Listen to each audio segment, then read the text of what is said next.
you daily drive a Lamborghini? So today what we're gonna do is show you, is that practical or is it not? So we just got done servicing this Huracán Performante, and we just happened to need to pick up lunch at Chipotle, which I eat at all the time. So we're gonna go pick it up in the Lamborghini and show y'all what it's like driving a Lamborghini as a daily driver. I should get like a VIP membership for Chipotle. I don't know how many times a week I eat there. All the guys make fun of it. So actually this car is really not bad as a daily driver. Probably if I had to pick like maybe something that would be a downside would be maybe the lack of storage. You know, if we were actually going to go do something besides just pick up Chipotle, you don't have a lot of like trunk space or frunk or whatever you want to call it.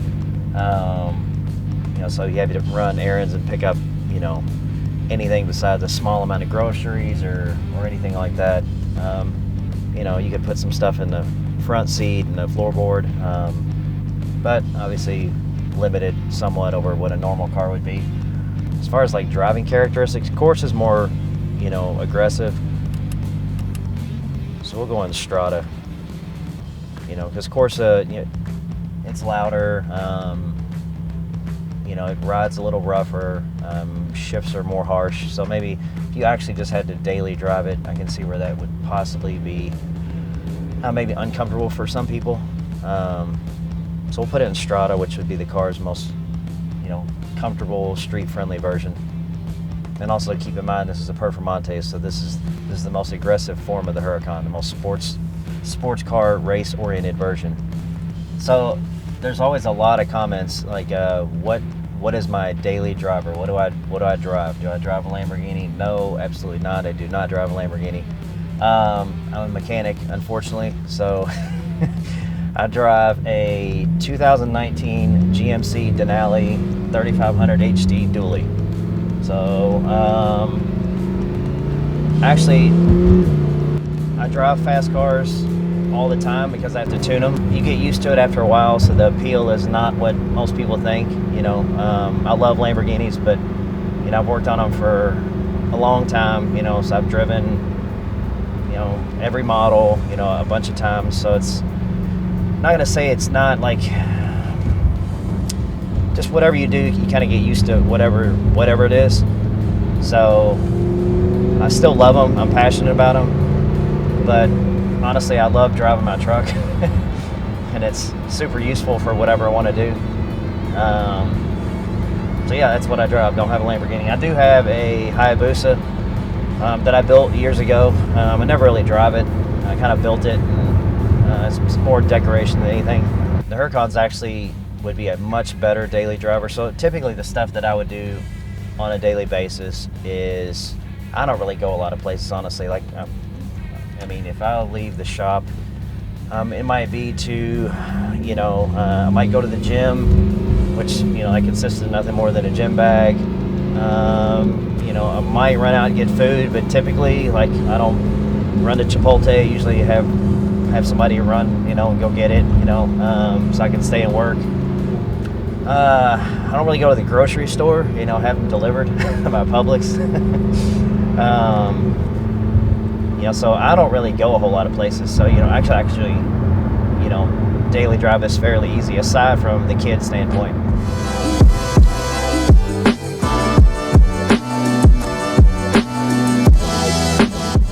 So you can see like the backup camera, like right there, really makes this like,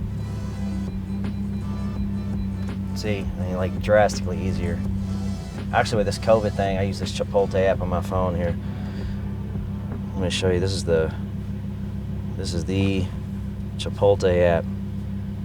So I use this thing extensively. I don't know, I probably got a lot of rewards on this thing, but you can just order your food.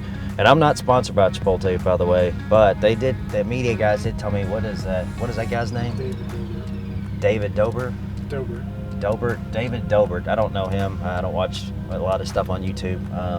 Sometimes I don't even watch the own videos that we do. So if anybody from Chipotle is watching this, I am a huge fan of Chipotle, and I would love to be sponsored by Chipotle and promote your product. even though I buy it every day already. So.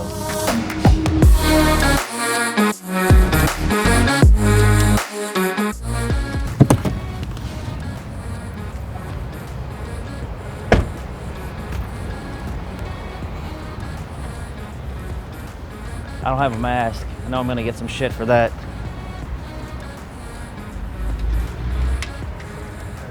Face masks are required. I'm a super spreader.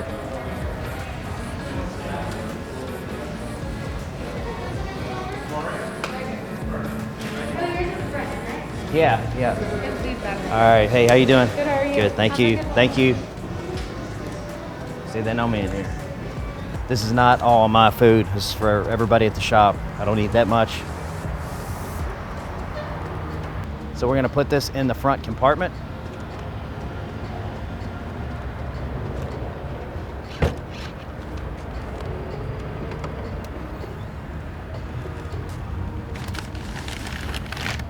Look at that. Fits like a glove. There we go.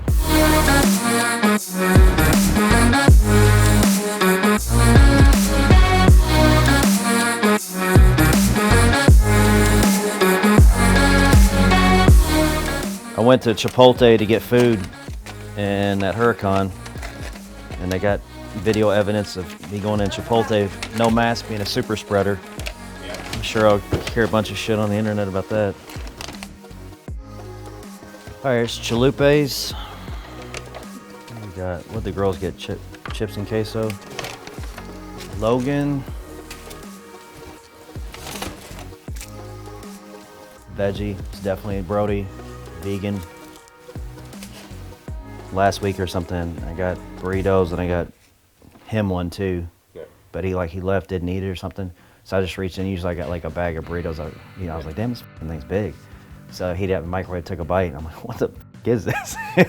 I looked, I'm like, oh, it's his. I was like, Brody, you have 99% of a burrito in the fridge. Thank you, sir. Burrito delivery, sir.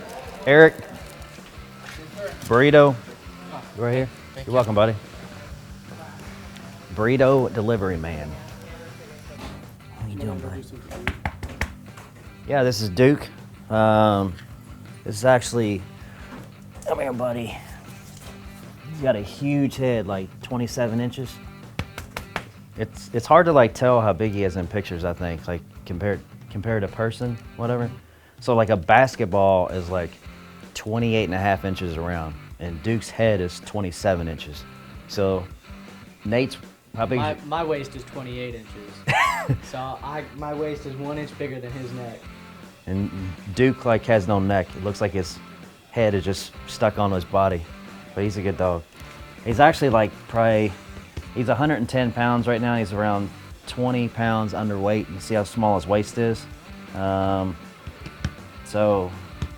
we're fattening him back up. He's a big guy. Huh? Are you filming right now? Damn, dog. See, something about Logan. So we'll go next to him. Go next to him. See, Logan has this thing where he gets ultra paranoid about whatever's going to go on, like COVID. Not that I'm saying COVID is not a big thing. So before y'all get in here and make a big deal out of that, he acted like he was going to die like the week that COVID came. So right now it's raining outside, but so it's raining. It's Florida though. But it started as a hurricane. Is that what you said it was? Yeah, it is. Hurricane. It's still. Okay, Yeah. And I'm like 3 blocks from the beach. So hurricane category 1, it just means it's windy. And so tropical storm just is like a fancy way of saying it's raining and it's a little bit more water than normal and there's some wind here. And Logan lives by the beach. You're legitimately concerned like that it's gonna flood or something? No, I mean I just don't downplay it. Like I don't want my roof flying off, and I also have my vert in the basement, man. Okay, It's all right. scary, dude. 3 o'clock. Yeah, and then look at this launch though. Look at that. What is that? Emergency alert. So we have all these cars to build. He's running home to hide, and then Brody's gonna go surfing with Nate.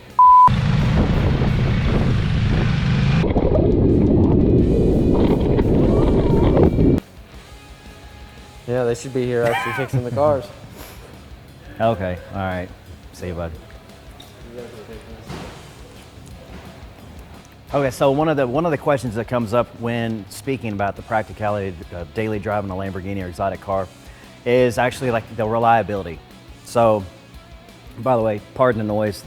This tropical storm is blowing a shutter for the fan or something, but they're actually really reliable. Back in the day, Lamborghini wasn't the most reliable car or any of the exotic cars, but nowadays it's so Audi based that's kind of like a misnomer from the past. But we got a video coming up you'll definitely want to see. It's a guy that's shooting for 1,000,000 miles on a Huracan. So it's definitely an interesting topic and it kind of plays into that. So I hope you liked the video. Again, thanks for watching. If you're a subscriber, we appreciate it. If this is your first time being on the channel, hit the subscribe button and give the video a thumbs up and share it. See you guys.